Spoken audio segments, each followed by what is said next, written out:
Children, आज आप लोगों को मैं वर्ण विचार पढ़ाने जा रही हूँ। ठीक है, वर्ण क्या है? वह सबसे छोटी ध्वनि जिसके और खंड नहीं हो सकते क्या कहलाती है? वर्ण कहलाती है। ठीक है, अब कैसे वो आगे हम लोग समझेंगे। वर्णों के क्रमबद्ध एवं व्यवस्थित समूह को क्या कहते हैं? वर्णमाला कहते हैं। ठीक है, मानक हिंदी जिसको माना गया है, ठीक है, केंद्रीय हिंदी निदेशालय तथा जो भारत सरकार द्वारा जिसको मान्यता प्राप्त है, राष्ट्रीय शैक्षिक अनुसंधान और प्रशिक्षण परिषद द्वारा मानक हिंदी वर्णमाला का निर्धारण इस प्रकार किया गया। जैसे अ आ ई ई क ख ग च छ ज, तो इसको हम लोग क्या कहते हैं? क्रमबद्ध कहते हैं। ठीक है, जैसे इंग्लिश में अल्फाबेट होता है तो आप उसको कैसे बोलते हो? ABCD ऐसे बोलते हो ना। ये क्या है? क्रमबद्ध है, अरेंज्ड है। ठीक है ना। यदि हम बोले AFE तो क्या वो अरेंज्ड होगा? नहीं होगा, वो गलत होगा।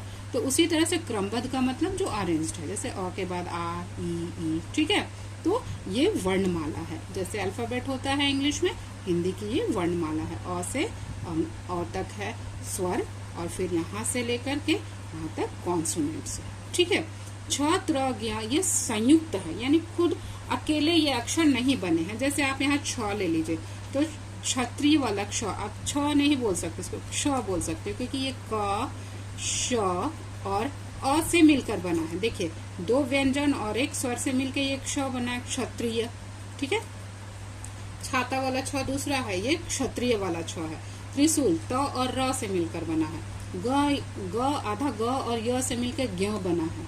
श तालवे श और र से मिलकर श्र बना, जिसमें श्री का उच्चारण हम लोग करते हैं। ठीक है, अब वर्ण के भेद। वर्ण तीन प्रकार के होते हैं: स्वर, व्यंजन, आयोग व।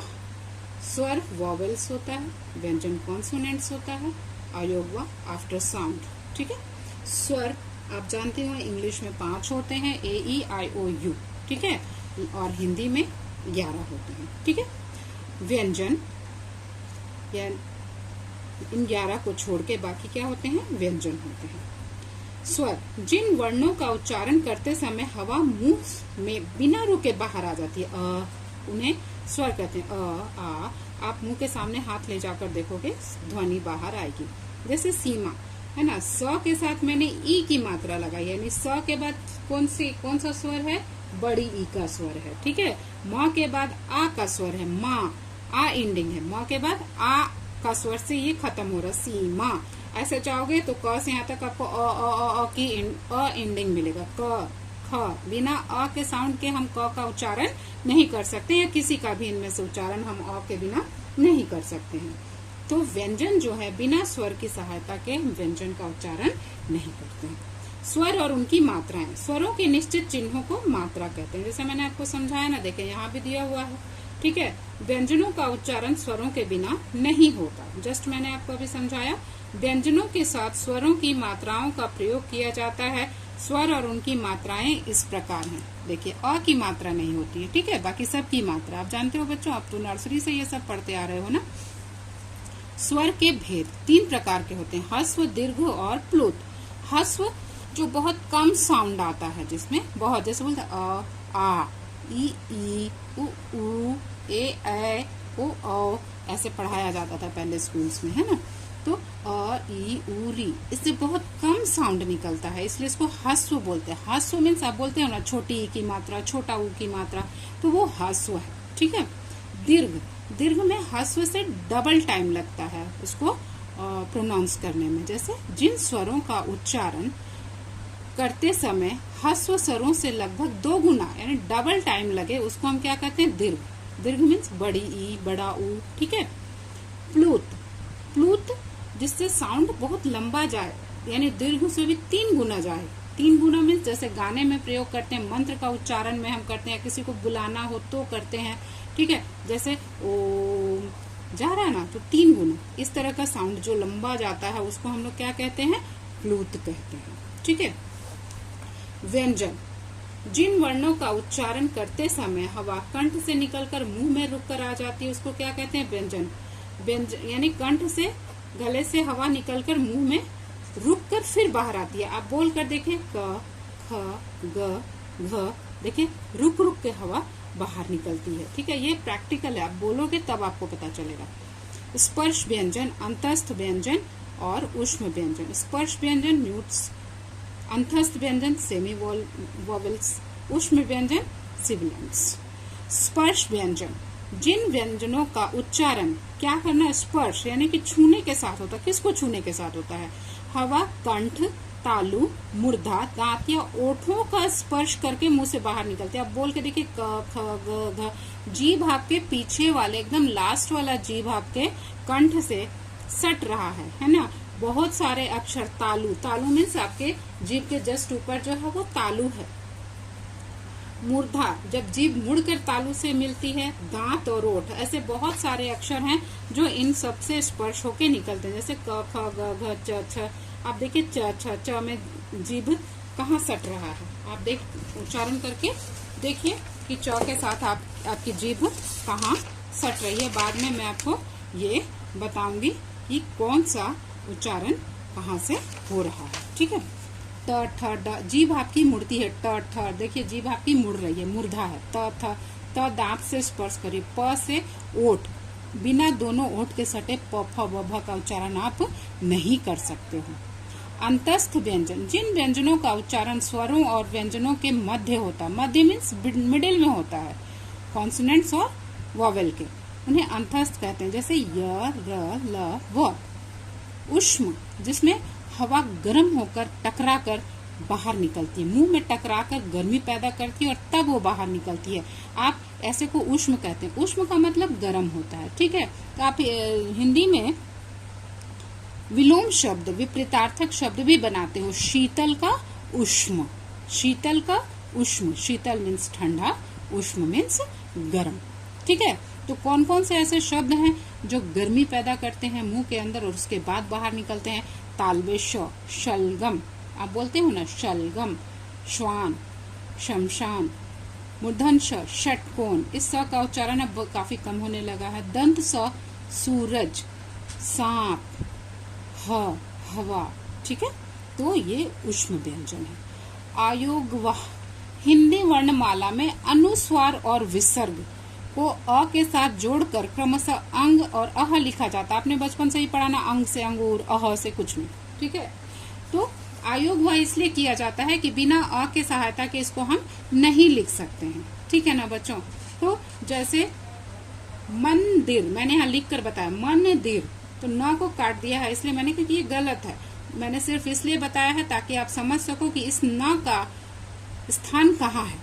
तो मंदिर है तो न अपने से पहले वाले अक्षर पे लगती है। ठीक है, यानी अनुसार अपने से पहले वाले अक्षर पे लगता है और रेफ का करम अपने बाद वाले पे। ठीक है, यहाँ मैंने दिखा दिया है, आप गलती मत कीजिएगा आगे। व्यंजनों के उच्चारण में भी स्वरों की सहायता ली जाती है, किंतु इन दोनों में अंतर है कि व्यंजनों के उच्चारण के बाद स्वर आता है, जैसे क, ख, ग, यानी इसके बाद इंडिंग है, स्वर इंडिंग है, अ है ना। लेकिन आयोग वह पहले आते हैं। आपने देखा ना मंदिर, तो न बाद में है लेकिन आ रहा है म के जस्ट ऊपर, यानी कि पहले।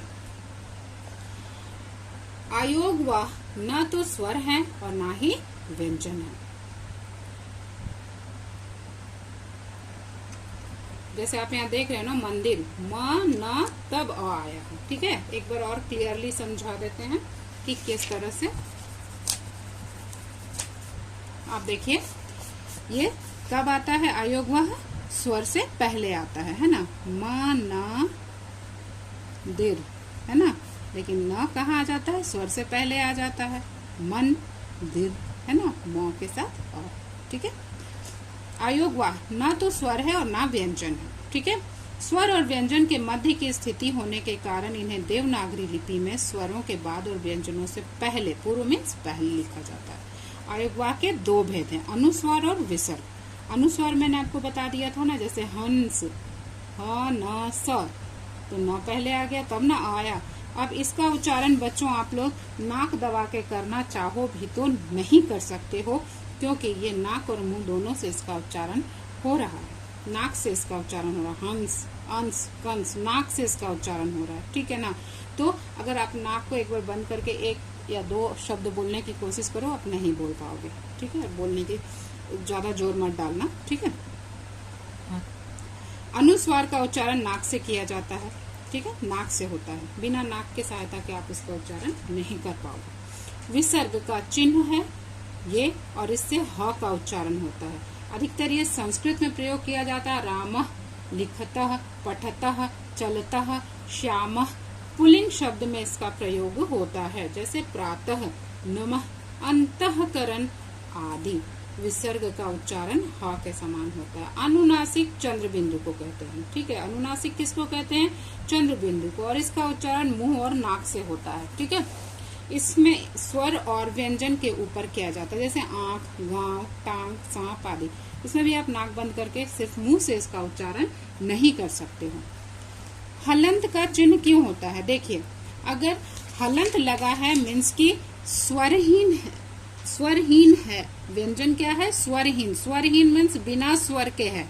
जैसे क में अगर हम अ हटा देते हैं तो क में हलंत लगा दिए, म में अ हटा दिए तो म में हलंत लगा दिए, ल से अ हटा दिए तो ल में हलंत लगा दिए, और फिर अगर आप इसको जोड़ते हो तो वापस ये क्या बन जाता है? कमल। क म ल, ठीक है। आगत ध्वनियां। हिंदी में बहुत सी विदेशी शब्दों, हिंदी में बहुत से हिंदी शब्दों का हिंदी सम्मिलित है, कारण कि भारत में समय समय पर आक्रमण होते रहे, मुगलों के, तुर्कों के, अंग्रेजों के, ठीक है। तो हिंदी एक माँ के समान है, जो हर एक भाषा को बड़े प्रेम के साथ, या यूं कहें कि हिंदी एक नदी के समान है, जो पहाड़ों से गिरकर मैदानों से आकर समुद्र तक का रास्ता तय करती है, और रास्ते में जो कुछ भी मिलता है बड़े प्यार से वो अपने साथ सबको समेट कर लेती चली जाती है। उसी तरह हिंदी ने भी इन सभी भाषाओं को बड़े प्यार से अपना लिया है, क्योंकि जितने भी आक्रमण हुए और वो लोग आकर भारत में, विदेशी लोग बस गए, तो अपनी भाषा भी साथ लेकर आए, और वो भाषा आम लोगों के समझने की भाषा बन गई, व्यवहार की भाषा बन गई, और हिंदी ने भी उसको बड़े प्यार से अपना लिया। जैसे कि आप देख सकते हो कि bank, railway station, post office हम बड़े आराम से बोल लेते हैं, और हर कोई इसको समझता है, जो पढ़ा लिखा है, जो नहीं पढ़ा लिखा है, सभी इसको आराम से समझ लेते हैं, ठीक है। उन शब्दों का उच्चारण उसी प्रकार रखने के लिए आ, ज, फ आदि ध्वनियों को, जैसे मैंने कहा ज, अब देखिए ये ज में और मैं जो ज बोलूंगी हिंदी का, उसमें कितना अंतर है। जगत, जग मीन्स संसार, अब जाफरान, अंतर है ना। जाफरान मीन्स क्या होता है? केसर, ठीक है। आ, इस ध्वनि का प्रयोग अंग्रेजी शब्दों के शुद्ध उच्चारण के लिए होता है, ठीक है। अगर इंग्लिश को हम रोमन में लिखते हैं, लेकिन उसको हम देवनागरी में अगर लिखते हैं, इसके पहले मैंने आपको देवनागरी पढ़ाई है ना, देवनागरी में लिखते हैं तो उन वर्ड्स को कैसे हम सही ढंग से लिखेंगे, जैसे डॉल, DOLL, डॉल, लेकिन इसको हिंदी में लिखने के लिए हम क्या करेंगे? इस चंद्र का प्रयोग करेंगे, सिर्फ चंद्र का प्रयोग करेंगे, बिंदु का नहीं। डॉल, बॉल, डॉक्टर, ये इंग्लिश वर्ड्स हैं, इंग्लिश शब्द हैं, हिंदी के नहीं है। इन चिन्हों का प्रयोग ना करने से डाल, बाल, कुछ अर्थ अजीब हो जाएगा। बाल मीन्स तो हेयर भी होता है ना, लेकिन बॉल लिखा रहेगा मीन्स बॉल, खेलने वाला, बॉल गेंद, है ना।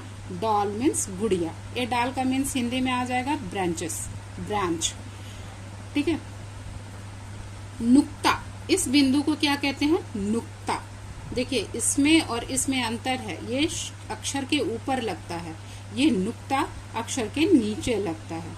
हिंदी भाषा में जो शब्द अरबी, फारसी, उर्दू तथा अंग्रेजी भाषा से आए हैं, उनके शुद्ध उच्चारण के लिए किसका प्रयोग करते हैं? नुक्ता का। ध्यान दीजिए, अक्षर के नीचे जो लगता है वो नुक्ता है, अक्षर के ऊपर जो लगता है वो अनुस्वार है, का प्रयोग किया जाता है। जैसे अंग्रेजी में ज, फ ध्वनि ज और फ से अलग है। उर्दू और अरबी से, अब मैंने अभी आपको बताया ना किस तरह से अर्थ भी अब बदल जाते हैं। उर्दू और अरबी में क, ख, ग, घ, ख, ख का की आवाज आती, ग, ज, फ ध्वनि हिंदी क, ख, ग, ज, फ से बिल्कुल अलग है। हिंदी वर्णमाला में ज, फ के दोनों रूप स्वीकार किए गए, यानी ये भी और ये भी। नुक्ता का प्रयोग के प्रोफेसर, बर्फ, वजीर, कर्ज, फर्क, शराफत, नजीर, रोजा, रिलीज, हफ्ता, जुल्फ, सजा, इजराइल। देखिए कितना अंतर है। खुदा, खुदा, राज, राज देखिए मैं बोल रही हूँ राज, राज मीन्स शासन, राज रहस्य मिस्ट्री। गज हाथी, गज एक नाव, है ना, उच्चारण में अंतर है, गज गज, राज राज, खुदा खुदा। ठीक है, अब यहाँ पर आ जाइए, देखिए सजा, सजा हुआ, सजा दंड पनिशमेंट, जरा, जरा मीन्स बुढ़ापा, जर्जर, है ना, जरा मीन्स थोड़ा, जर्जर हम लोग हिंदी में बोलते हैं जो चीज छिन्न हो गई है, टूट फूट गई है, पुरानी हो गई है, ठीक है, लेकिन जरा मीन्स थोड़ा, कम। र के विविध रूप हैं, र बहुत से रूपों में हम इस्तेमाल करते हैं। र के बाद स्वर सहित व्यंजन हो तो र उसके बाद आता है, जैसे रेफकार कहते हैं हम लोग, है ना, जैसे क्या है, कर्म, करम, शर्म, शरम, वर्ग, वरग, वर्ष, वरस। जो पूरी पाई वाले स्वर, पाई किसको बोलते हैं, लाइन को बोलते हैं, वाले स्वर सहित व्यंजन के बाद स्वर र आता है, जैसे वर्ष, तो क्या करेंगे, र पीछे चला जाएगा। ठीक है, पूरी पाई यानी कि पूरा अक्षर बिना स्वर हटाए। व्यंजन के नीचे पदेन के रूप में, पदेन का मतलब होता है वर्ड,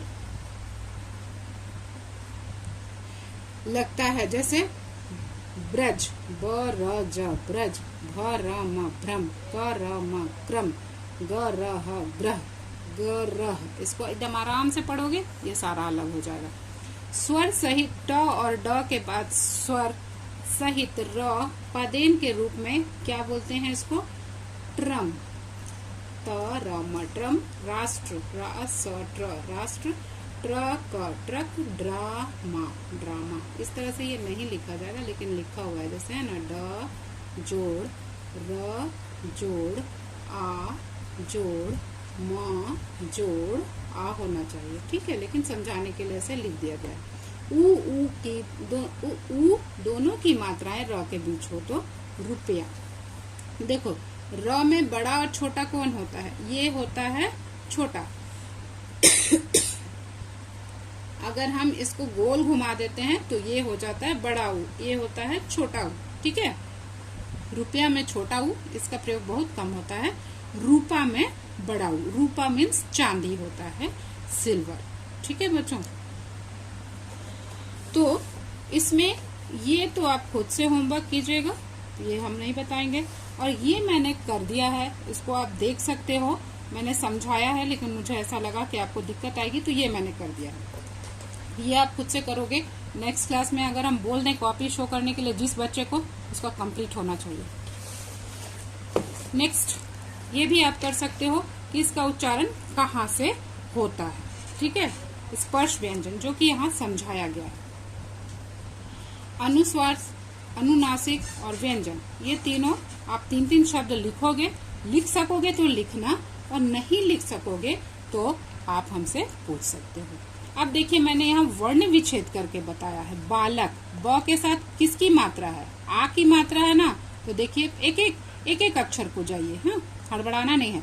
ब के साथ क्या है, आ की मात्रा है, तो जस्ट मैंने आ अलग कर दिया है और ब में हलंत लगा दिया है। फिर है ल, ल के साथ क्या उच्चारण, इंडिंग क्या आ रहा, ल का अ है ना, तो ल के साथ अ आ गया है। फिर लास्ट में क के साथ भी अ आ गया है। अब नेक्स्ट देखिए, क के साथ क्या लगा है, ओ।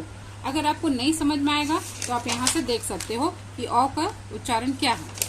ठीक है, क, तो क के औ अलग कर दिया है मैंने, क औ अलग कर दिया। व है, व अलग हलंत लगा के व के साथ मात्रा देख लिया मैंने, क्या है, आ की मात्रा है, आ लगा दिया है। दिल्ली, द में क्या है, छोटी ई, तो द लगा दिया हलंत, फिर छोटी ई लिख दिया। ये आधा ल है, आधा ल है मीन्स की इसके साथ कोई स्वर नहीं है, ल लिख के मैंने हलंत लगा दिया।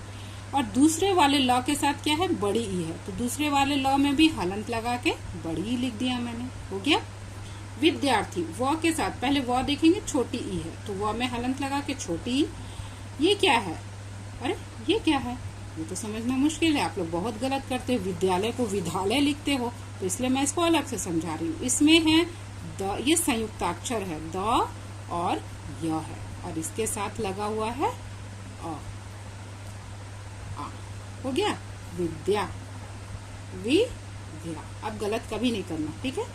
इसके साथ ये संयुक्ताक्षर है, द, य है, और साथ में आ की मात्रा लगी हुई है, तो आ की मात्रा, द य लिख के हलंत लगा दिया हमने और आ की मात्रा लगा दी, विद्या हो गया। अर्थी, विद्यार्थी, र का उच्चारण पहले आ रहा तो र हमने लगा दिया, हलंत लगा दिया। थी, बड़ी, बड़ी के साथ रेफ है ना, लेकिन रेफ मैंने पहले ही लगा दिया, र का उच्चारण आ रहा था, हलंत लगा के। क्रम, क र आ रहा है, क में हलंत, र में हलंत, अ तो आ रही है, क, क्र आ रहा, अ, ठीक है। म में हलंत, अ। पू, प के साथ ऊ है, पू हो गया। र, अब ये रेफ कर आ गया, र। व, रेफ कर के साथ तो कोई स्वर नहीं है ना, इसलिए र आ गया। व के साथ तो अ है, व। क के साथ भी अ है, क, पूर्वक। क्लियर बच्चों? तो यहाँ तक आप करिएगा और इसको एक बार कोशिश कीजिएगा समझने की, और नहीं एक बार पूरा इसको रीडिंग कीजिएगा। अब इसमें ऐसा कुछ भी नहीं है, संयुक्त है। संयुक्त व्यंजन को संयुक्ताक्षर भी कहते हैं, यानी एक जैसे है संयुक्त व्यंजन, क और श जोड़ के क्या बना, छ। मैंने पहले आपको बता दिया, ज य जोड़ के ज्ञ बन गया, ठीक है। क और त जोड़ के कत बन गया, स त जोड़ के स्त बन गया, क और क चक्की, मक्की, है ना। तो जैसे ज्ञ मैंने बताया था ना, ज और य मिलके ज्ञ बनता है।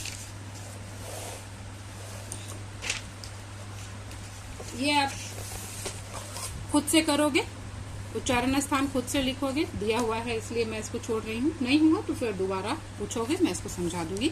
और ये भी मैंने कर दिया है, ठीक है। इसको एक बार करोगे और एग्जाम में तो एकदम आएगा, तो हमको देना ही देना है, ये तो मैं दूंगी। अंगा नंबर आप होमवर्क करोगे, ये भी खुद से करोगे। वाक्य, सेंटेंस बनाना है, जैसे डॉक्टर मरीज को देखता है, मेरी बहन डॉल से खेलती है, इस तरह से, ठीक है। तो थैंक यू बच्चों।